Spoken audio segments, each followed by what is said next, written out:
You'll have to do more than that. It took the doctor a half hour just to tell me the things girls do different than me. Imagine how long it's going to take you to teach me all that stuff. He said I should start out by getting used to the different clothes, the frillier the better, so I get used to femininity or something. He said the priest from St. Leo's should be getting a hold of Mom next week and some Lillian Hannaran from some girls' school. He also said girls shop at a different plumbing store than boys, and there's some books about it in the packet I should read. And I'm starving, and I want to take a nap. This stuff's making me silly. I've held supper warm, waiting for you, and your sisters have donated more to your cause. I'm sure there is a frilly nightie in there somewhere, his mother said. After the meal, as he headed up for some much-needed sleep, his mom reminded him to take an aloe bath and use the creams. As he rubbed the cream on his upper part, he thought, the kids at school got their wish. I am Vicky now, but I'll make it a name to be proud of, not one to be teased with. Then the full tummy, the relaxing bath, and the soft nightie ganged up on him, and he barely made it to bed before he dozed off.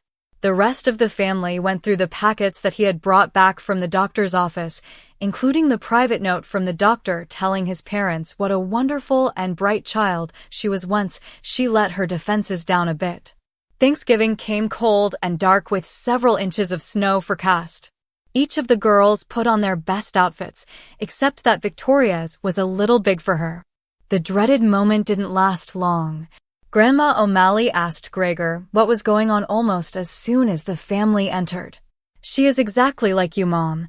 She has all the plumbing you used to produce 7 children, and a complete set of brass balls. We just didn't know about her being a girl until now, Gregor said. The aunts and uncles got their questions answered in due course, and the cousins pretty much accepted her. The only issue that came up that day was what to name her.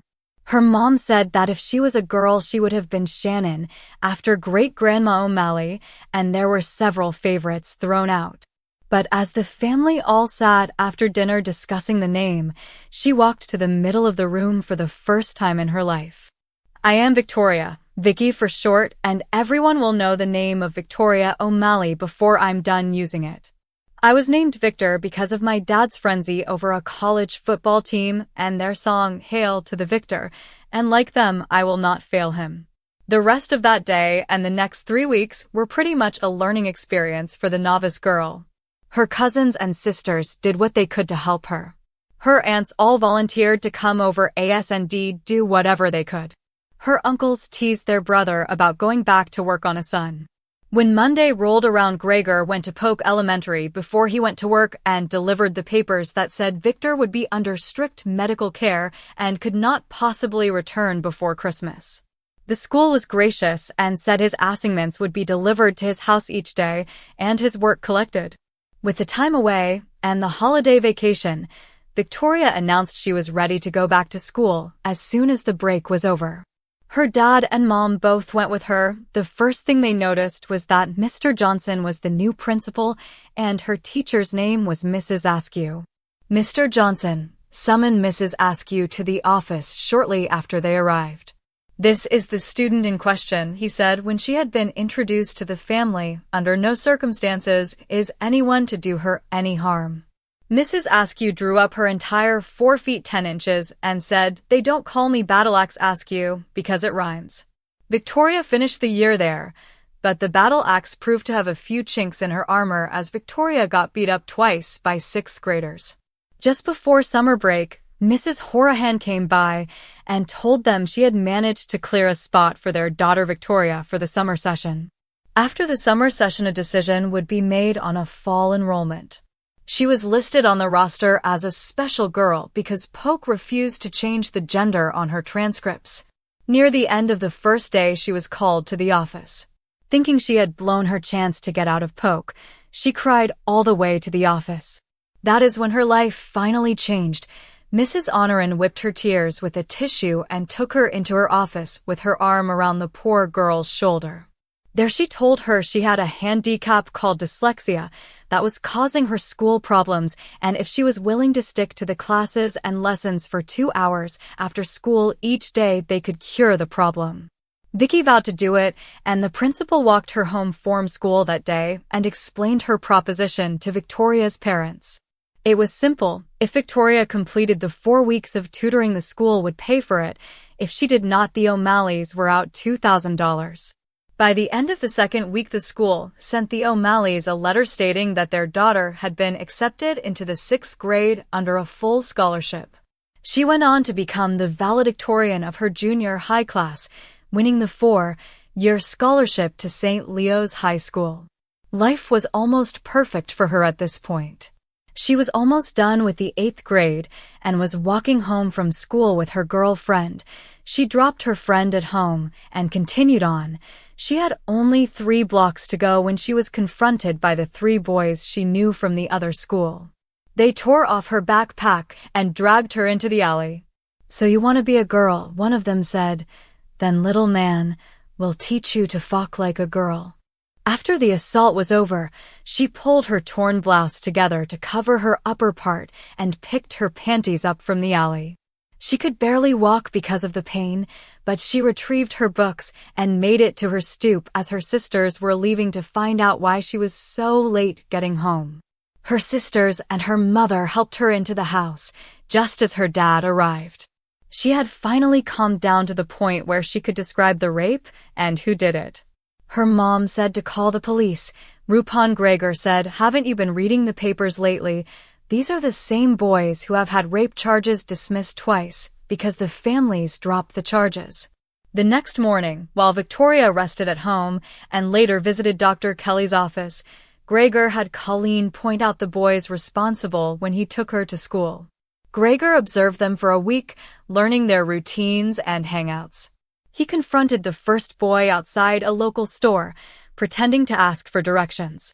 Quickly and discreetly, he incapacitated him and left him in the same alley where Victoria had been hurt.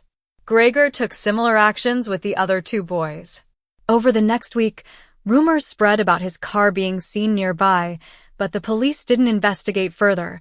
The boys had previously been accused of serious crimes, but charges were often dropped despite evidence. Authorities seemed relieved that the streets were safer afterward. Inspired by her own experience, Victoria decided to pursue a career as a counselor supporting survivors of trauma. Over her high school years, Victoria continued to blossom, becoming more confident and radiant, even though she remained petite, just barely reaching 5 feet tall. After her sophomore year, she visited Dr. Kelly, who told her about a genetics clinic in Denmark that had made promising advances in restoring fertility in cases involving underdeveloped reproductive systems. Victoria began saving money, hopeful that the clinic could help once she turned 21. The alarm pulled Ellen from sleep at 6:30 a.m. He didn't recall setting it, but there it was. A shame. He had been enjoying a rather pleasant dream involving Vicky. He slipped into his pink robe over an aqua nightgown and made his way downstairs for some much-needed coffee. Gert was already up and had a cup ready for him. "You look a little foggy this morning, sweetie," she said kindly. "Just a bit," Ellen replied with a sleepy smile. "But it was worth it." "Vicky and you seem to be getting along quite well," Gert observed. "I hope so. She's so much fun, always full of surprises." "I get the feeling there's more to your stories than you let on," she said with a wink.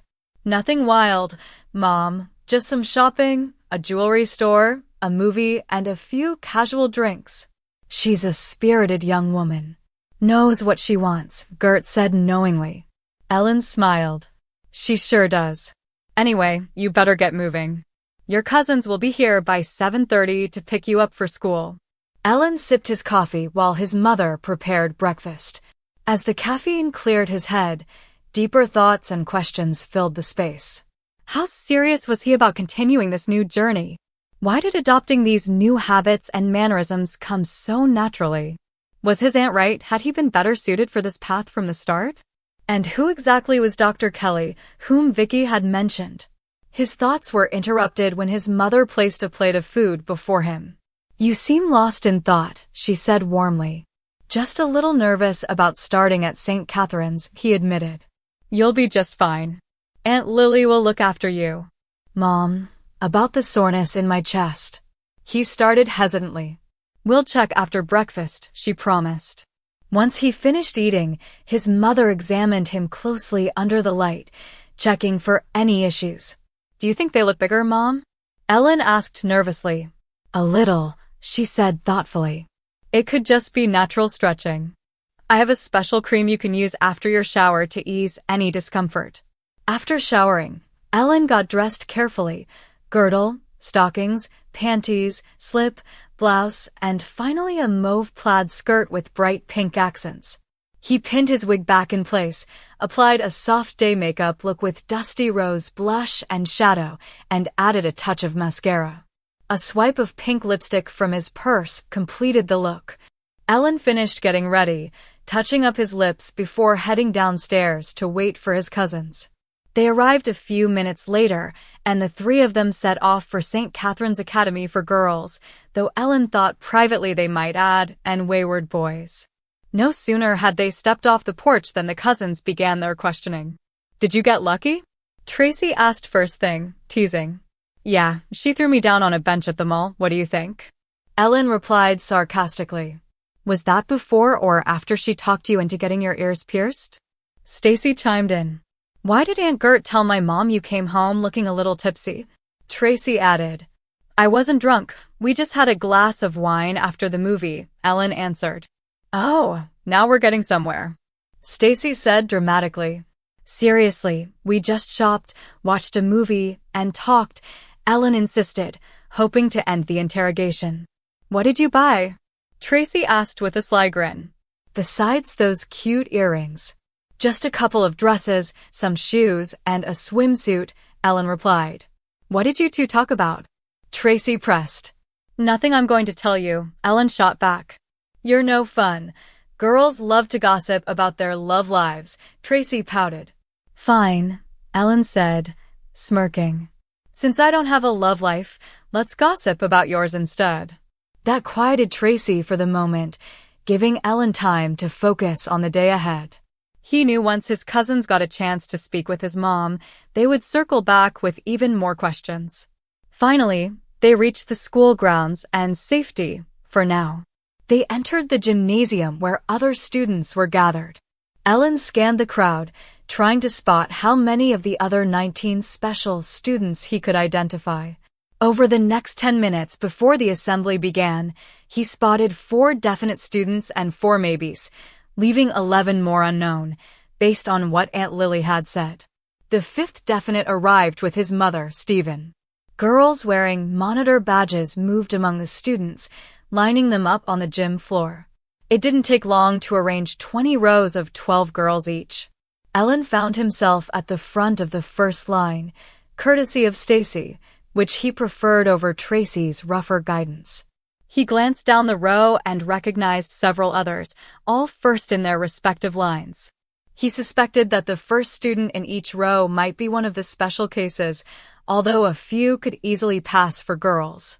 The room hushed as Mrs. Hanneran stepped onto a small podium at the front of the lines.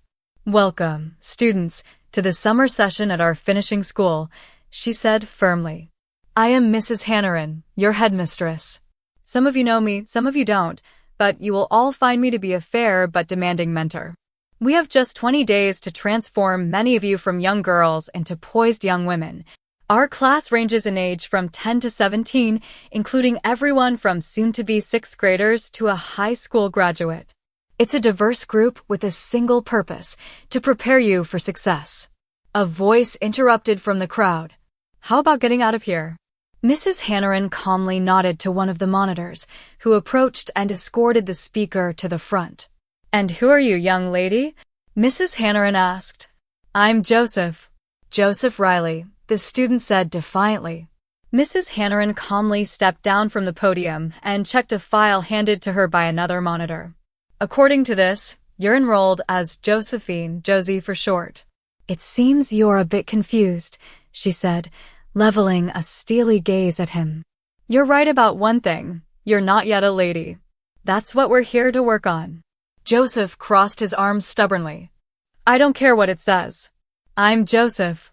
Mrs. Hanneran circled him, radiating calm authority. Let's see, you're wearing a skirt, she noted calmly as one of the monitors adjusted his attire slightly, revealing a neat lace slip underneath. A slip, a blouse, and proper undergarments, she continued, listing them matter-of-factly. The room seemed to hold its breath. It appears you're already well on your way. Now, let's begin properly, she finished crisply, sending Joseph back into line.